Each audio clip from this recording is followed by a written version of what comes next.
Salam hormat, salam sejahtera.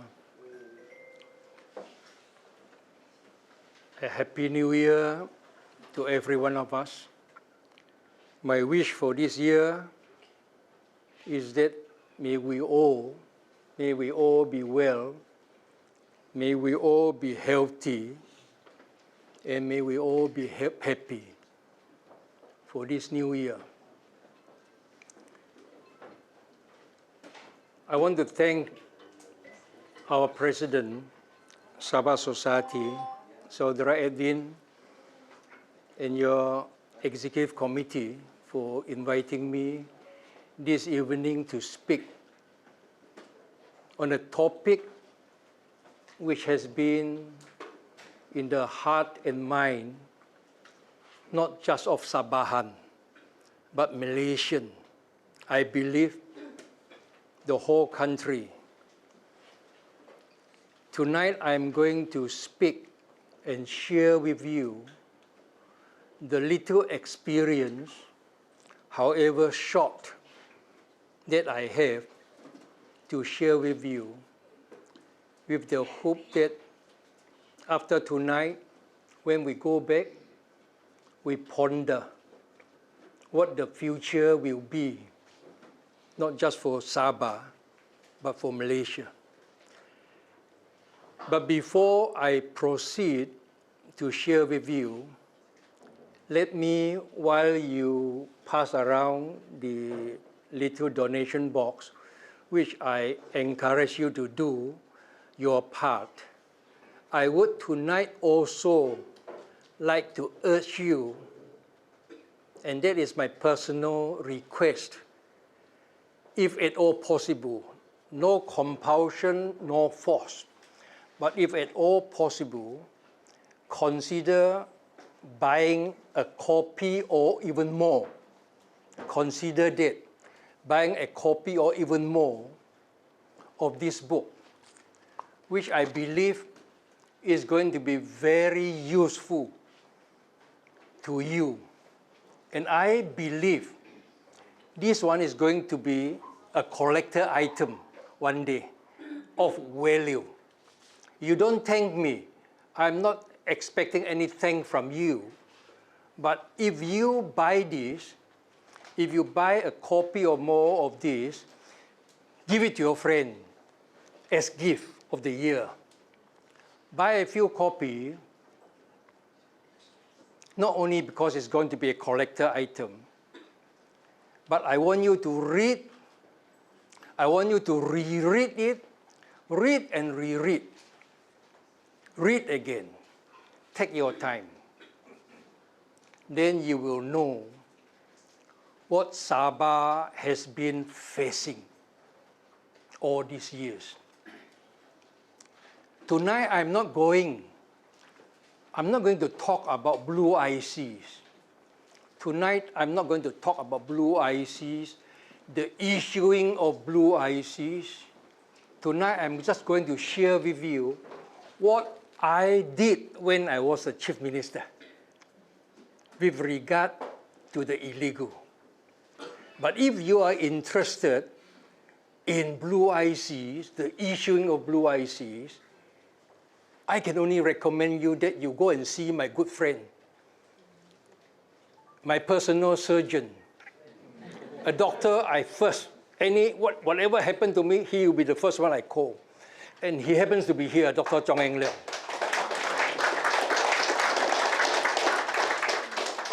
He is the expert on blue IC, the issuing of blue IC. I say he is the expert because he has been one very serious researcher. He researched what happened with regard to the dishing out of blue IC. But what I'm going to tell you tonight, I'm going to share with you tonight is what I did as the Chief Minister of Sabah for 2 years. In the year 2001 March to the year 2003 March. But before I get to the stage where I was the chief minister, I want to bring you back. I want to bring you back to the beginning, which I believe ada kaitan, got connection to what I did as a chief minister.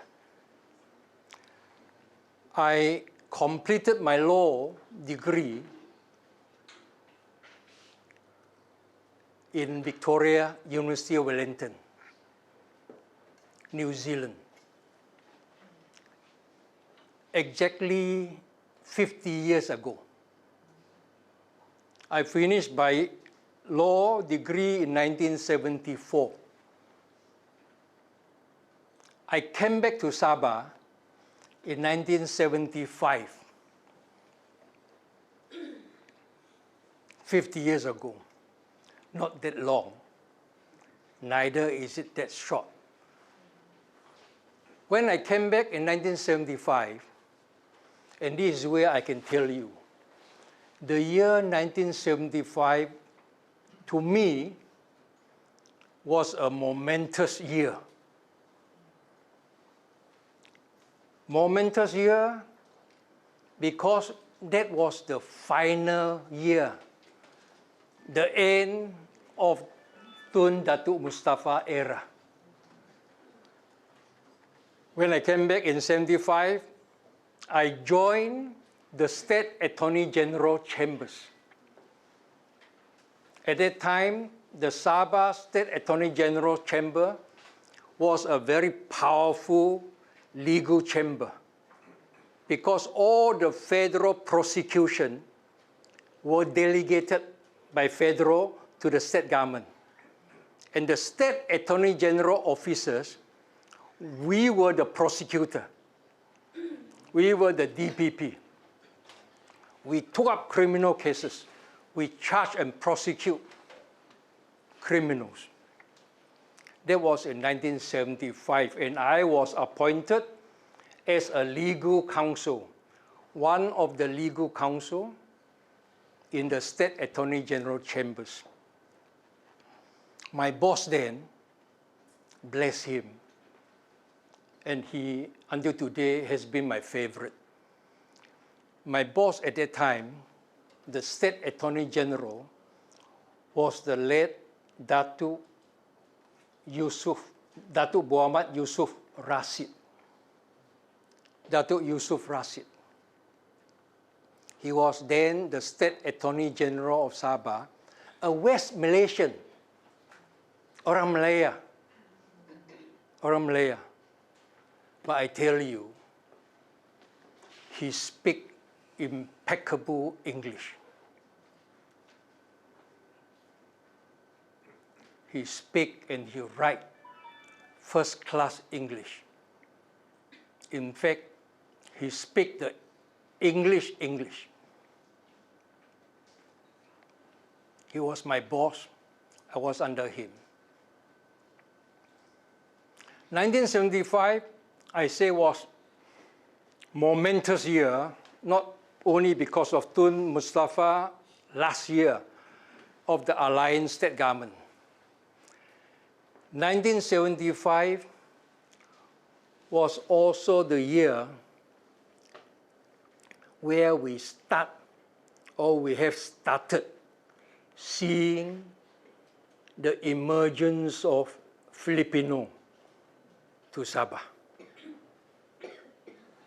That's why I say it's momentous, because in the early 70s, we have, under the Alliance government, the rule of Tun Mustafa. By the way, Tun Mustafa is a very colorful man, and I know him very well. He was from Kiat. In fact, I can give a talk on Tun Mustafa one day. That was his last year. And this was where we see the emergence of Filipinos coming into Sabah in the early 70s. When I came back, it was mid-70s. And this is where, at that time, this arrival, they were termed as refugee. and they were under the auspicious, under the care of UNHCR, United Nations High Commissioner for Refugees. Started to come. If you read, lest we forget, Dr. Chong Eng Leong, or his latest book, you see from there all the statistics. 75, why I start talking about my coming back to Sabah as a young lawyer? Because with these refugees, starting initially with 30, 40,000, eventually went up to 70, 80,000. They were the recognized under the auspices of UNHCR, recognized, well controlled because they were put in various centers, refugee center, all over Sabah. From Kiat to Sandakan to Lada to Sempona, Tauau, Kota Kinabalu, Papa, all these refugee center. They were all in refugee center, all terkawal, all well controlled. I remember that very well. And one of the more established refugee center was and still is the Kinarut Refugee Center. That was 1975. This is what happened. Why I bring my boss in, the late Yusuf Rashid. Until today, I still remember that man. Really a fine gentleman. Orang Semenanjung, you want to play politics here, you talk about orang Malaya. But I tell you, he is one first-class Malaysian. To me, top breed, brilliant mind. What did he tell me?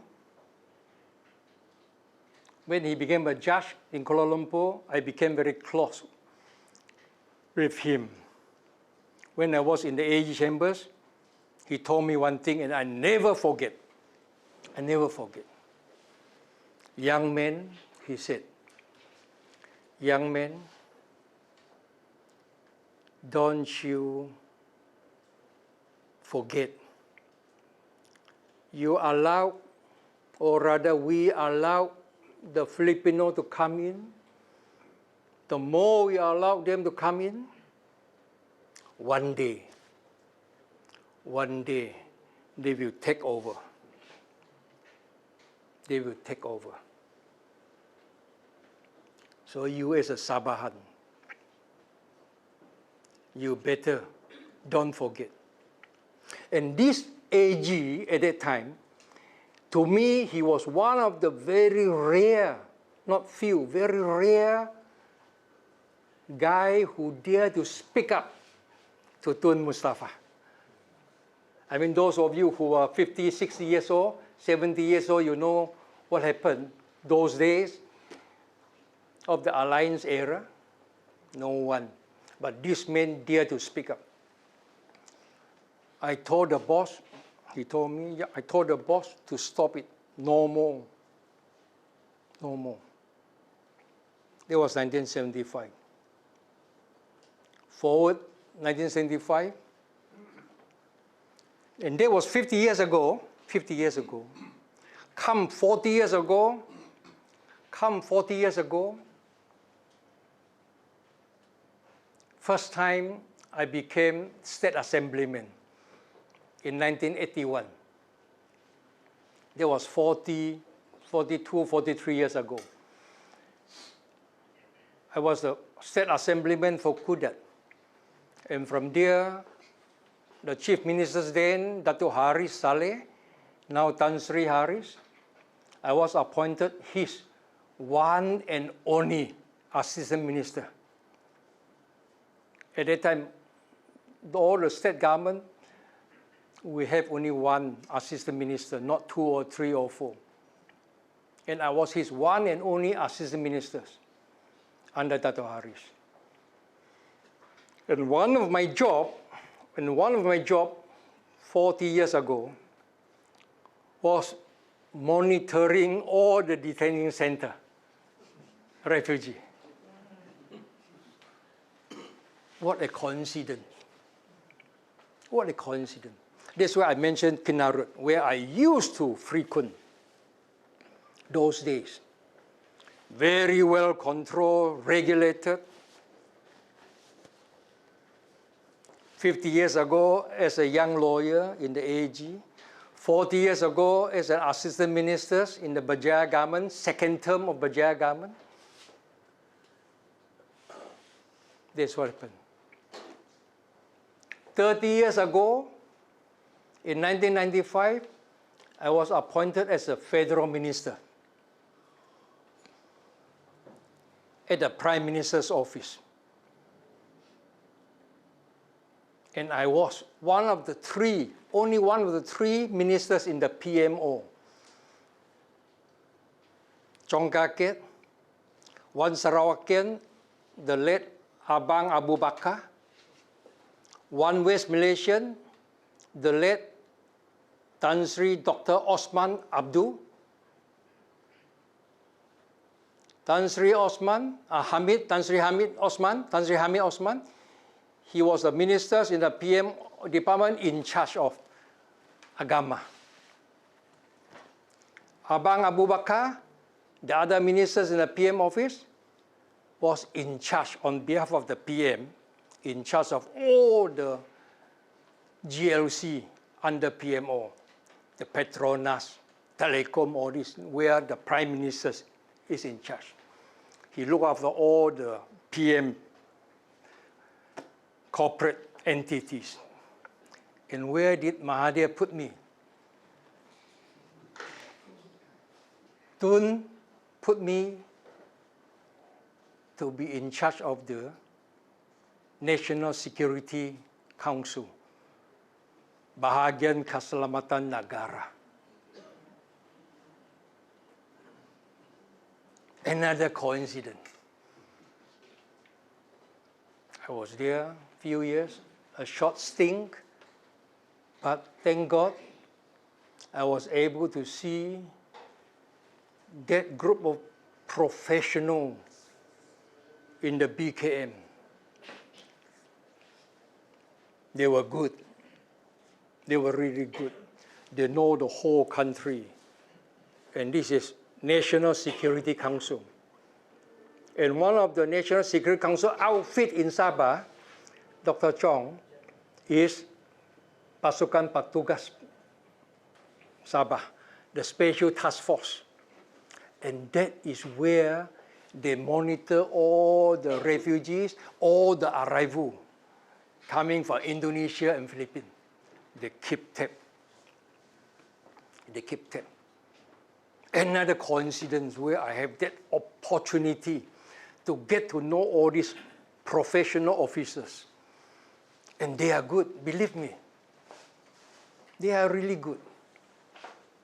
I am a lawyer by profession, legally trained.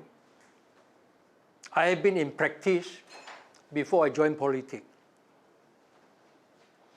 And I have mixed with these people. So to me, I don't care whether you're orang Malaya, Sarawakian, Sabahan. But to me, you're Malaysian. If you're good, you are good. It's for us to stand up, whether you can stand up or you cannot stand up. It's as simple as that. It's not whether they are orang Malaya or you're orang Sabah. So 50 years as a graduate student, as a young lawyer, 40 years as assistant minister, 30 years as a federal minister, I have seen it all. What have I not seen? What happened to Sabah? 23 years ago, the year 2001, I became the Chief Minister of Sabah. the 13th Chief Minister of Sabah. And that during the rotation system, where we were only given 2 years rotation. And I was appointed March 2001 for 2 years. I could just sit and pass my time. 2 tahun tak lama ini. Duduk buat cerita, cakap di sini, cakap di sana, masa sampai. I can enjoy my life, isn't it? I can put up slogan yang cantik, indah, manis. I can be another NATO, no action talk only. Banyak politician begini, cakap saja. Bila buat tindakan, tak ambil langkah. Cakap manis. Cakap yang tertarik. Very impressive. This is what we call no action talk only. I could do that for 2 years. After that, I get all my perks. I enjoy. No, I did not. No, I did not. I remember my mentor, who became eventually my good friend, the late Yusuf Rashid. What he told me, young man, don't you ever forget. You let these people come in, take over, there's your end. When I got the opportunity as a chief minister, it just struck me. I have to do something. I cannot be just talking and do nothing. I have to act.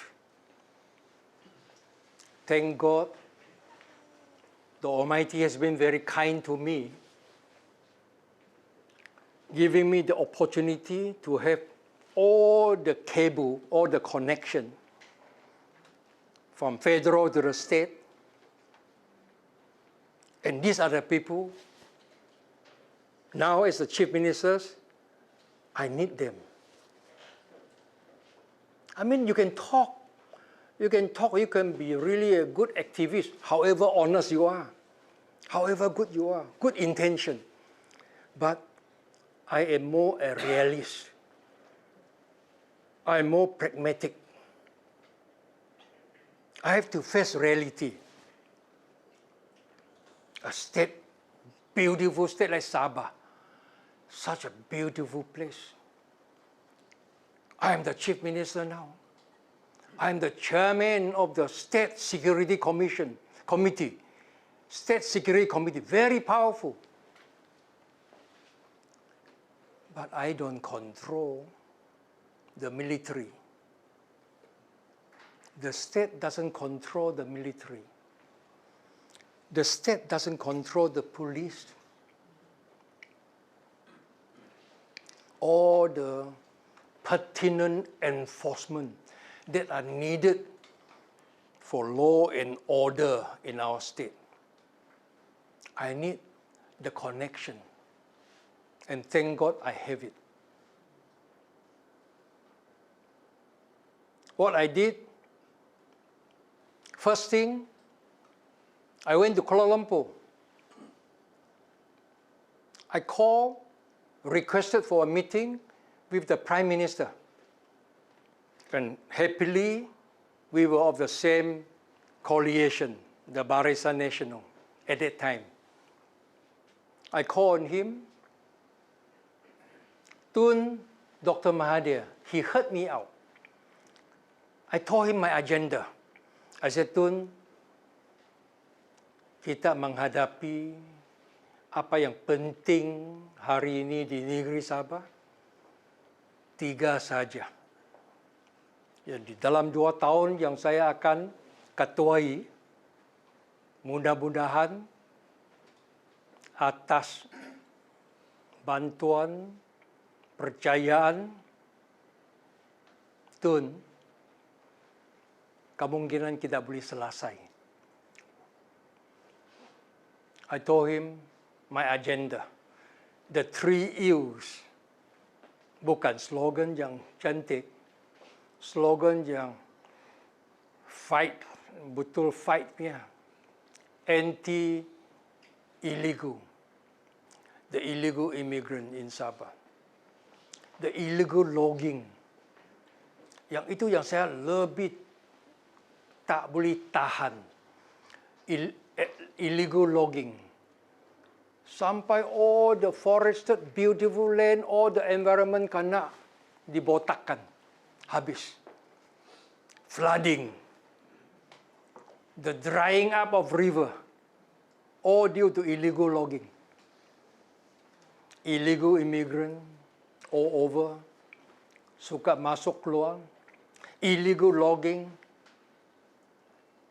botak sini, botak sana, all the river Rhine, all my river in Matunggung, in Kota Marudu, all dry up. Semua. All the district in Ladatu, all the flooding. All this illegal logging. And then there is this openly illegal fish bombing. Lebih teruk.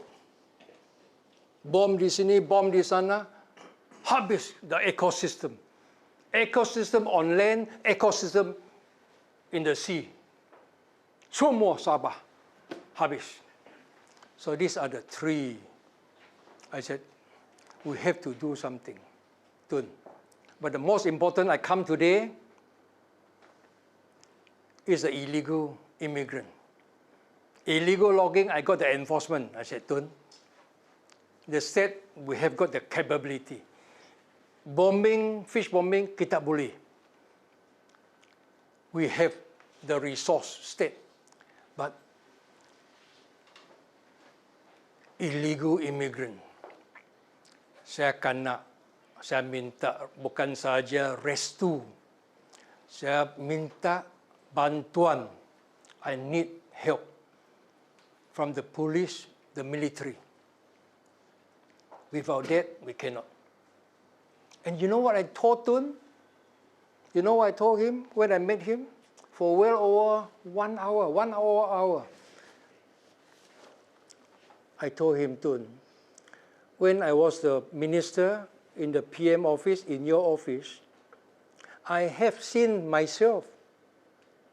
Saya jumpa kerap kali, bukan saja sekali, kerap kali di Kuala Lumpur.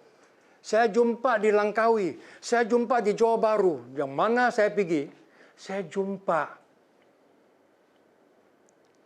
orang pendatang dari Filipina. Saya kenal sendiri. Dia orang jumpa saya, dia orang hormat saya, dia orang salam dengan saya, dia orang beritahu dengan saya, dia orang tinggal di sini, dia orang kerja di sini. Tun, they have got blue IC. They have got blue IC. And they were coming here for greener pasture. I told Tun to his face, if we are not going to stop this, tiba-tiba bukan Sabah saja, not only Sabah, that is going to be taken over. I mean, with the population there in the Philippines, with the population there in Indonesia, I mean, just a percentage, they can just take over. Bukan Sabah saja, the whole Malaysia Semenanjung. You remember those days, 1995, 1996? Dato' Joe, you still remember Ekran? Tan Sri Tim Peking? You know, they were big in Langkawi. They built all this, and the best builders are the Filipinos. The best few builders are the Filipinos. Beratus asal dari Sabah. Berhijrah ke Semenanjung. Bekerja, duduk di situ. Bukan saja Sabah, Tun. bukan saja Sabah, you are going to be invaded. Semenanjung sudah. I told him. And if we think that we Barisan Nasional at that time, actually, by the way, all this party today all asal dari Barisan bah. Betul kah? You think all this today all asal dari sana. So nothing unusual. Those days, there is this perception, it may be a reality, all this pendatang yang kita berikan IC, Dr. Chong Eng Leong, your area, given IC, the right to vote, they will all vote for BN. They all vote for BN, tatap, fixed deposit.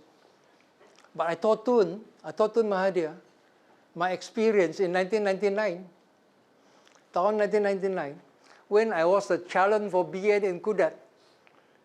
At that time, Tanjung Kapul, dinamakan Tanjung Kapul. I said to him, I tell you a joke. And I thought he was listening to me. Yeah. When I was voting, and I was a candidate, with a candidate, yeah, lambang sini, BN. When I was voting, my booth, the next booth, there was one tall guy. For us, we know, as politicians, who know who you are. Whether you are orang asal, orang kita, orang pendatang, kita tahu. Memang kita tahu perasaan kita, saudara. Next to me, surely pendatang. But he is already a blue IC holder, a voter. Next to my booth, voting. And this is true, no? Ini bukan cerita yang syok saja. No, it's true. I was voting. BN calon. 1999, I won. Thank God I won. This fellow was voting. Dia undi di sini. Selepas undi, the booth is quite tall. He grinding to me. Senyum dia. Tunjuk saya dia punya ballot paper. PBS.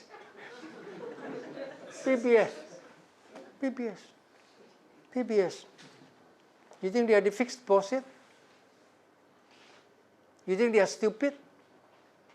No, they are not. The late Datuk Yusuf Rashid told me, young man, they are not like us. They speak American English.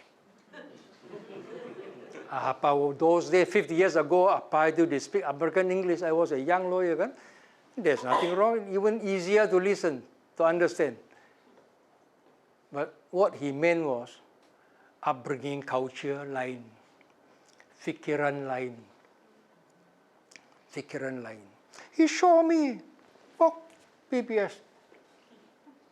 So I told him, if any one of us still think that this pendatang that were given IC and have the right to vote, they are going to vote as we expect them, you don't dream.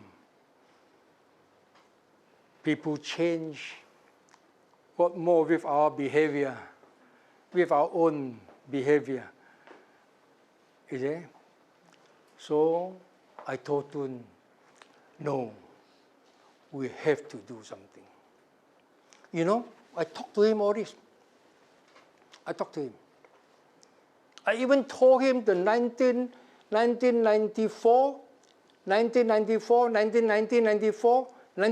and 1994 elections result. My party, LDP, Sabah, we did an analysis, an in-depth analysis.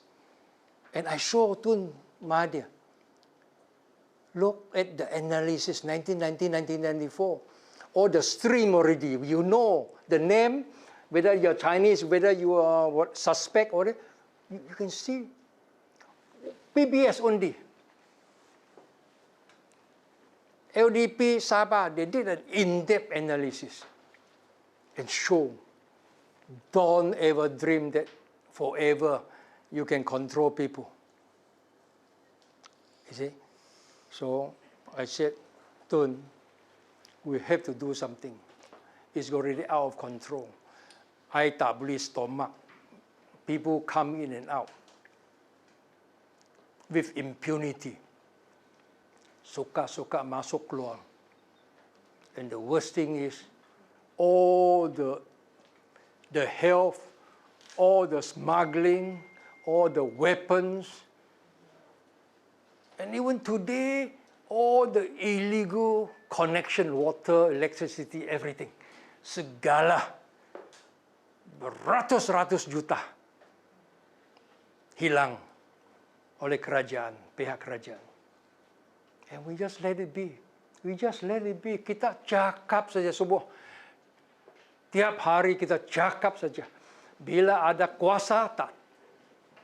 And incidentally, this is typical of us politicians. Cakap pandai. And especially when we are in the opposition. Bila di pembangkang, wah kuat tariak. Bila di kerajaan, apalagi bila dapat jawatan, berdiam diri. Di mana lagi Sabah rights, Sabah ini, Sabah itu, bila jadi menteri. Tetapi bila jadi pembangkang, itu masa. This is typical. I thought. You know, Tun Mahathir, he did not jawab saya. Dia tak jawab. Dia dengar. Dia dengar dan style dia, bila dia anggap ada perkara yang penting, dia catat. He put a note, he got a notebook, he always put a notebook. He write notes. Whatever he write notes. Just like that. And there's Mahathir Mohamad. After that, he knew I finished my presentation.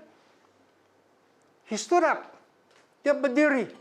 Dia signal saya, jalan. Went out. His new office in Putrajaya. And his office, the tall, very tall ceiling, the wall is all glass. He walked with me, I follow him, walk to the side of the wall there and look outside. He showed me, look outside. He just showed me, tengok. At that time, 2001. The year 2001. Belum lagi kesemua pembangunan di Putrajaya dipenuhi. Disiap belum. Banyak lagi sedang dibangunkan. So he showed me that. He called me Chong. You know, Chong, look at this. All is abandoned. No one working there. Tak ada orang kerja. Pekerja di mana? And he told me, the police came in last week, the immigration came in last week, sapu all the workers who apparently the contractor employed illegal. He told me that, all illegal. He just said, now all stop, kena berhentikan. We walk back. We walk, and then he told me about this and that, where is the ministry, the department, everything. After that, we went back and sit down. He said, Chong, pekerja haram, illegal everywhere. They are everywhere.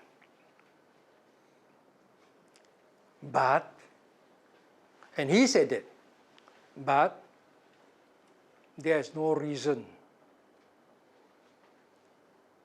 why we cannot control. But there is no reason why we cannot control. He sat down, spoke to me. Now his turn to speak to me.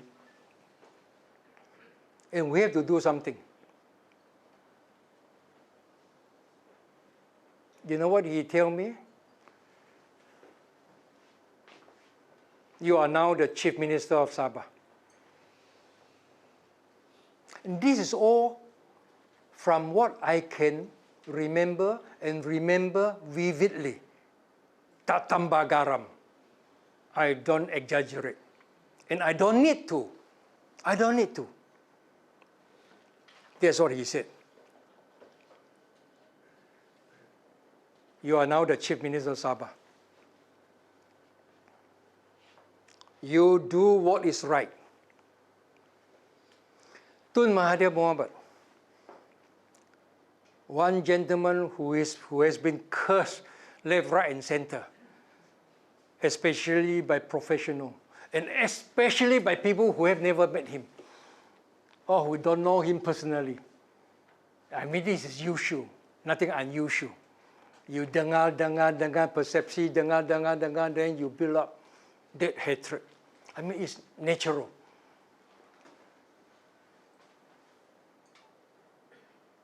You do the right thing. You do the right thing. You have all our support. When he said you have all our support, I have been telling him I need the police, I need the military. And I was lucky again. I was lucky again because at that time I knew personally the IGP and all this. Because I was in the BKN before, PM's department. So it's so easy. He said that, Dr. Mahathir, the majority of the people accuse him as the mastermind of Project IC, whatever. There's another subject matter. I'm telling you my experience as a chief minister. I'm telling you, I'm not talking about the blue IC thing. I'm telling you about the illegal here, left, right, and center here. How I'm going to address. And I need the police, I need the military, I need all the enforcement. And these key units, all federal control, not state. But once that signal was given, I, as the chairman of the State Security Committee, I did my job. I was strong there. I was determined. But I was never arrogant. I never shout at people. I always show my appreciation. I always give due consideration for my police chief. At that time, Datuk Ramli. I always show consideration, appreciation for my Brigadier General, the military chief. At that time, Brigadier General Muhammad Yassin.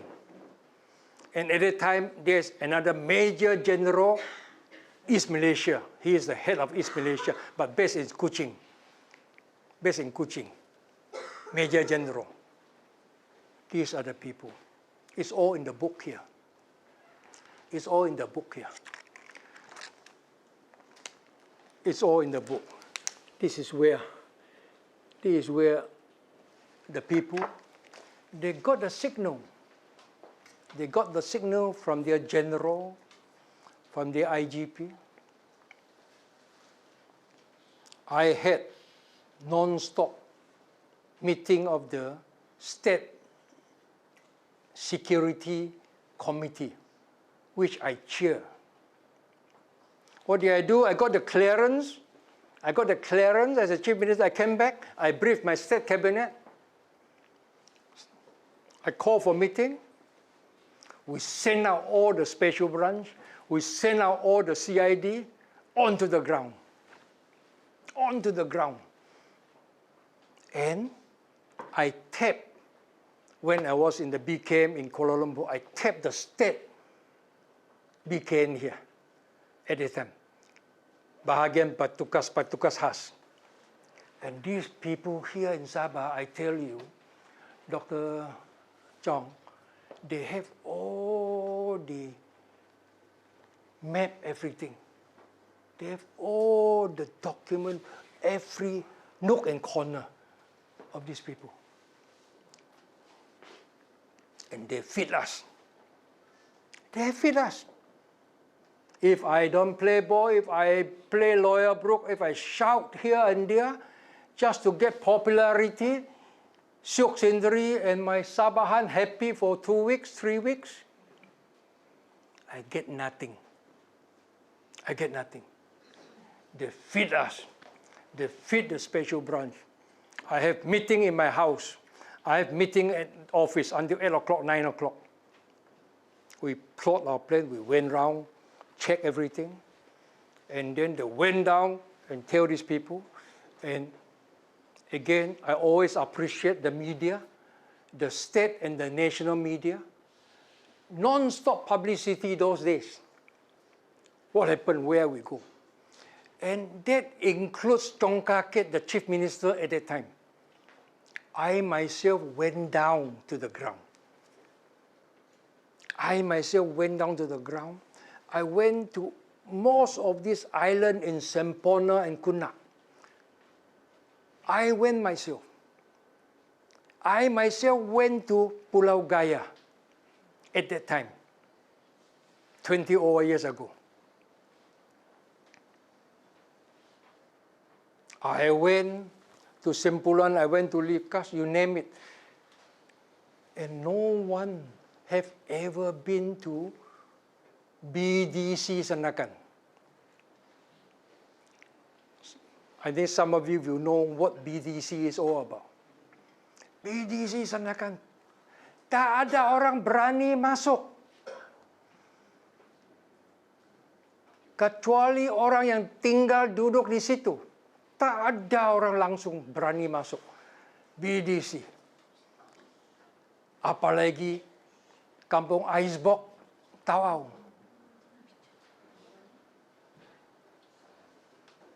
Ladatu, Labuan. I went in. I went in.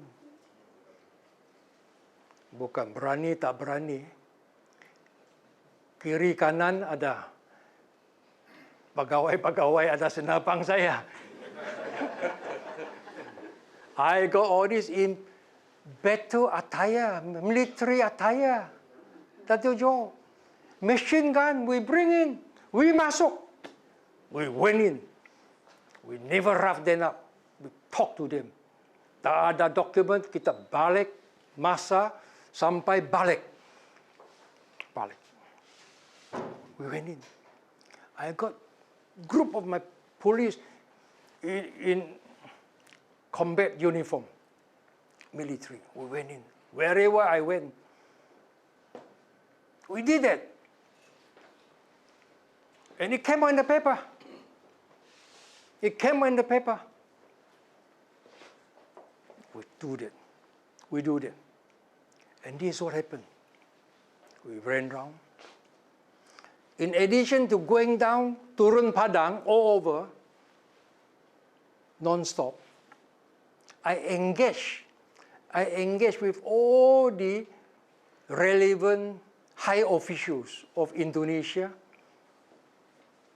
of Philippines. I went to Kuala Lumpur to meet up the ambassador. They came over here to meet me. And in the course of our real operation, where the Filipino president realized that this is serious. Wow, this is serious. President Arroyo sent her special representative to see me. To see me. They were, of course, complained that we roughed them up, we what, blah, blah, blah. Well, send over. Says President Arroyo communicated with Kuala Lumpur, Wisma Putra, Mahathir and all this. Back to Sabah. We were strong. We knew we were strong. Send the special rep to come.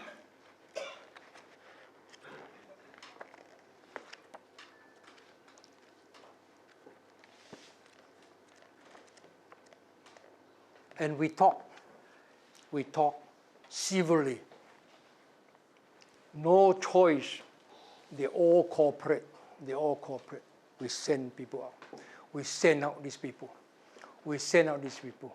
We demolish in the thousands of squatters' houses. We demolish. We send out. Even before we send out, there were already so many went off. They went off. The Indonesian illegal, mostly in the plantation, in the kampung-kampung, they are more agrarian. The Filipino are the ones that are in the urban. They are the urban. We send out. Beratus ribu. We send them out. 2 years when I was a chief minister. I got the understanding, the full support from Kuala Lumpur.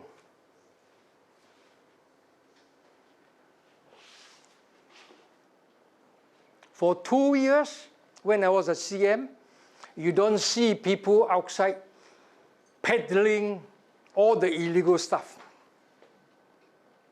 In KK, in Sanakan, in Tao, no one. And for 2 years, no one dared to come into Sabah illegally. No one dared to come for 2 years. They went out. In this book, there is one document, a joint statement that I signed with the special advisor for the president of Philippines. It's here. You can see here. These are all very important documents. In a way, this document is very important for Malaysia. Apalagi mau klaim Sabah. Apalagi mau klaim Sabah. Your special advisor, president, send people to speak to us. You came in by plane, properly, legally. We are one state that belongs to Malaysia. That's what happened. For 2 years.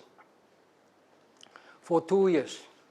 And this is the one, the document, which you can see from there. And then, ironically, after all this, we became very close, good friends with all these people. They were very good. The ambassador Indonesia, the ambassador Philippines, the special advisor, the president, they became very close. We were very close. 2 tahun kita buat. After I left,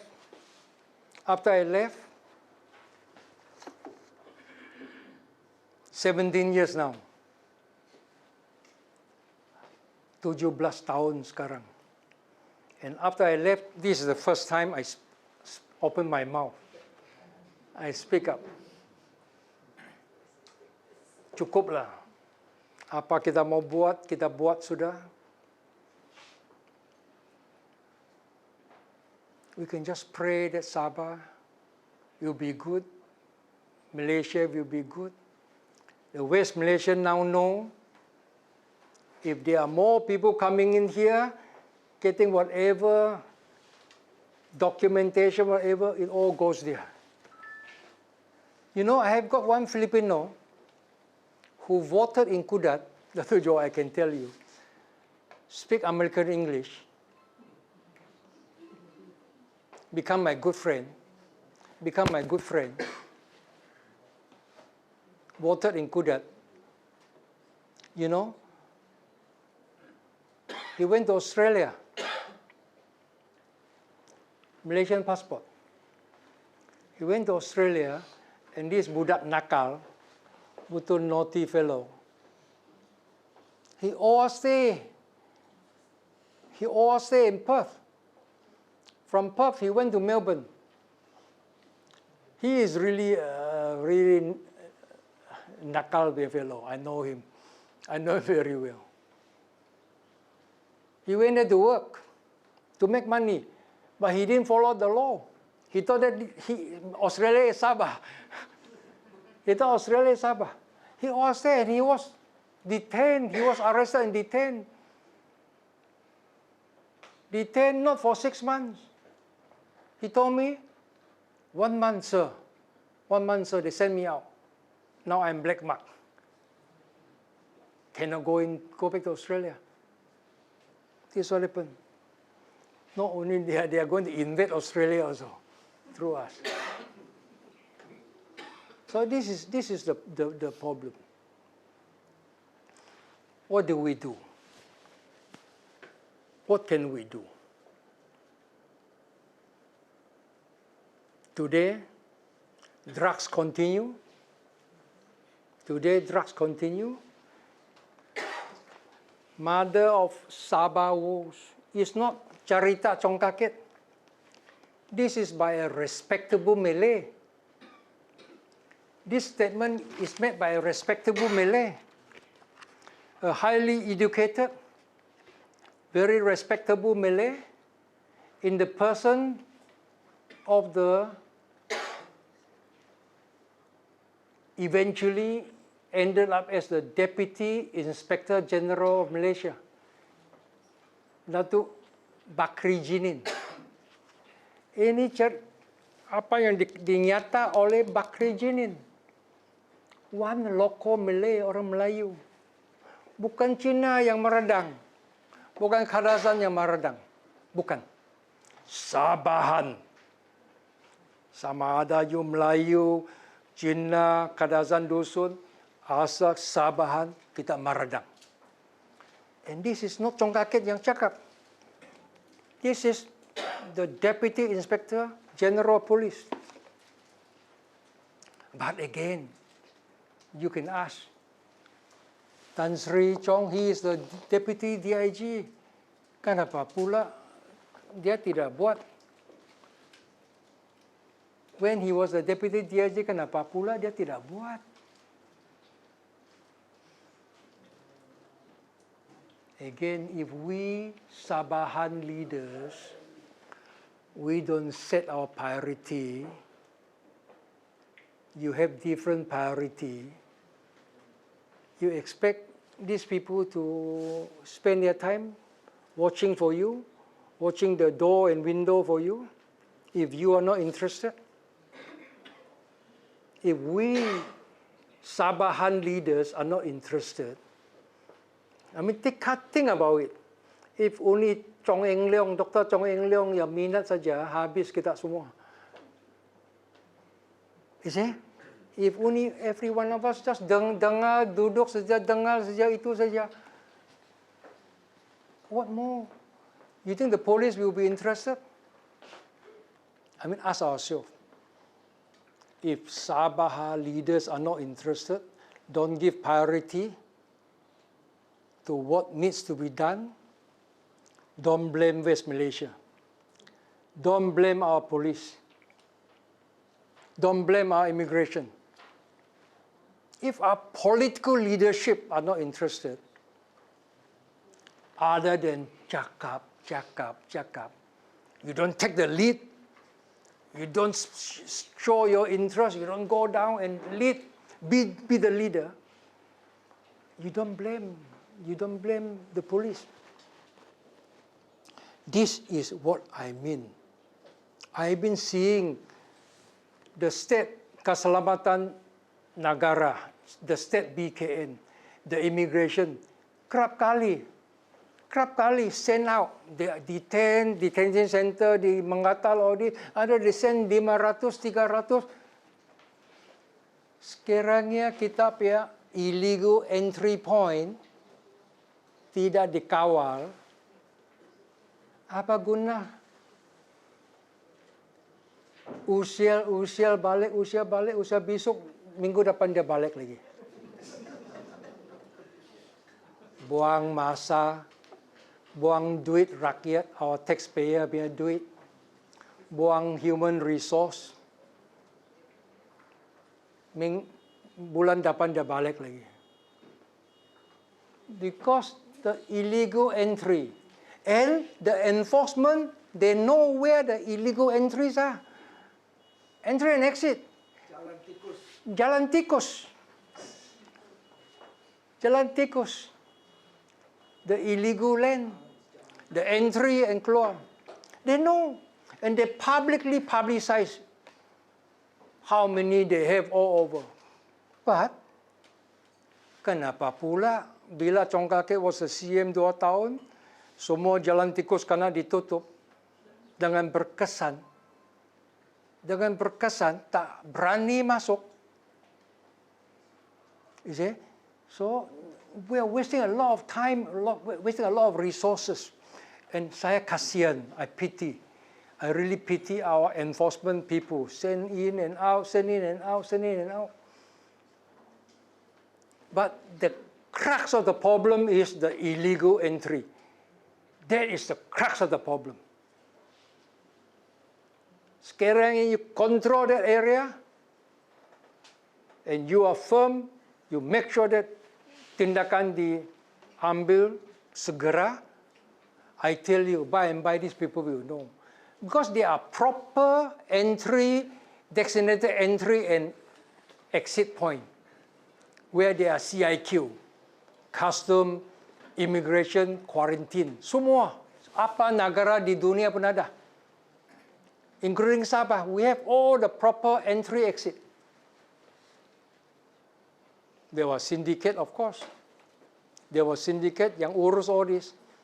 Termasuk kemungkinan dilibatkan oleh enforcement on the ground. On the ground. Do it. But if our political leadership have different priority yang tak bukan ini, this is going to happen. This is going to happen.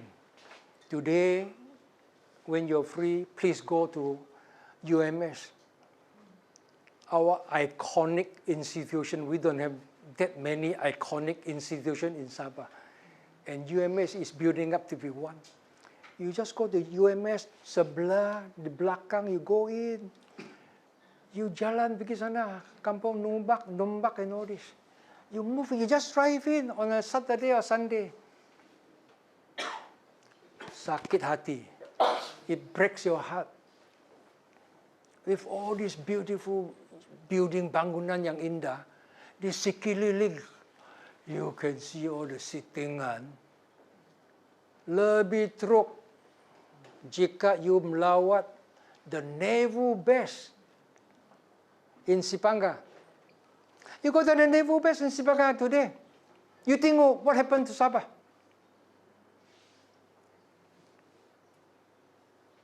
This is why for 17 years I kept my mouth shut. I have done it. My reward, what is my reward? My reward is I have shown that it can be done. It can be done. I have shown that not only Sabahan has to do this, all Malaysian has to do it. And this is where I say, thank you to the military, thank you to the police. But because we take the lead, kita orang Sabah must take the lead. This is our government. This is our state. Bukan enggak? Tanpa arahan, tanpa pimpinan yang tegas dari negeri kita, jangan harap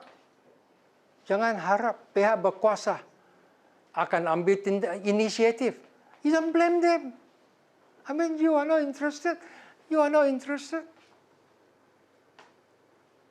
Why should I follow you? Where should I go? The town is law and order, sudah clear. No problem. Apalagi mau? I am not going to interested in the one Borneo di sebelah sana. Tak nampak. I'm not interested in the illegal water connection. I really pity the waterworks department. I really pity those people. Bukan dia orang polis, bukan dia orang apa. How to go and stop the connection? Dia orang cakap, I ask them, Kita pergi potong lagi semua, besok lagi dirang balik lagi. Sambung. Sambung. Mana you boleh marah DBKK punya enforcement? Mana you boleh marah department, waterwork department? If we, the leaders of the state, we're not interested, we don't take the lead, we don't blame people. So this is our problem. You have our leadership, they have different priority, apparently. And this is what happened today. You go to Telipok today, you go to Mangata today, you just go there, you drive your car, begin Telipok, you letak kereta di sana, 10 minit dekat pasar Telipok atau Mangata, you duduk di sana. In no time, you can see all the youngsters coming and jual all the illegal. Apa you mau Indonesian punya cigarette atau you mau sabu satu paket, you minta lah. That's what happened. So what do we do? What shall we do? Shall we just continue to sit down and listen? Talk about it, of course. Talk to our leaders. Talk to our politicians. Talk to our YB. Try your best to enlighten them.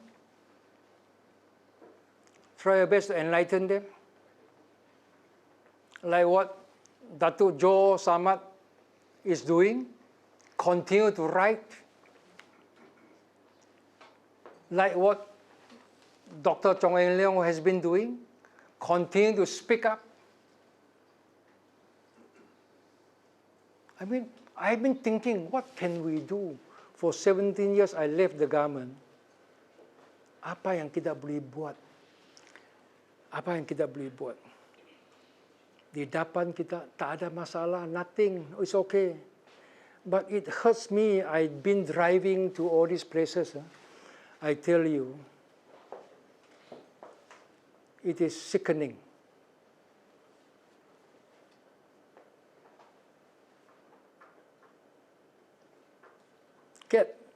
Get along, never give up hope. There's better tomorrow, always better tomorrow, if we don't run away. Since I left politics 17 years ago, since I left my Chief Minister post 20 years ago, I never run away. Walaupun orang cakap Chong kakek sudah berhijrah ke Australia. Banyak cakap saya berhijrah ke Australia. Tapi saya masih di Likas. Love our state, love our country. Love our state, love our country. Be thankful to the enforcement. Be thankful to them. But tell our leaders here, this is one priority that is important to my mind. I think law and order, keselamatan, tanpa keselamatan, if you have all this illegal continuing, coming and out, unruly behavior, if you have all this sitting on continuing, don't expect Sabah to maju. Don't expect real investment to come in. I sampaikan tanya kepada Mayor di BKK, they have taken action on Simbulan baru-baru ini. You know, it's not easy. It's not easy. You have got opposition stirring the people. You know, it's not easy. I mean, you go to Simbulan, you see all the rubbish, all the water coming in rubbish. I tell you, the health problem, I tell you, people just don't care. And this is where, when you're in opposition, that's what you behave. You stir the people. But when in the government, what you do, you keep quiet, you do nothing. And this always remain, always remain. I wish you all well.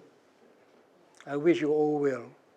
And don't forget, all the proceeds the proceeds of this book all goes to Sabah society. And Dr. Heng is correct. In fact, Dr. Heng is one of those, I call him the oldies of Sabah societies. They are the anchor. And what he says is true. Sabah society has always been a non-partisan and the oldest NGO in Sabah. The oldest.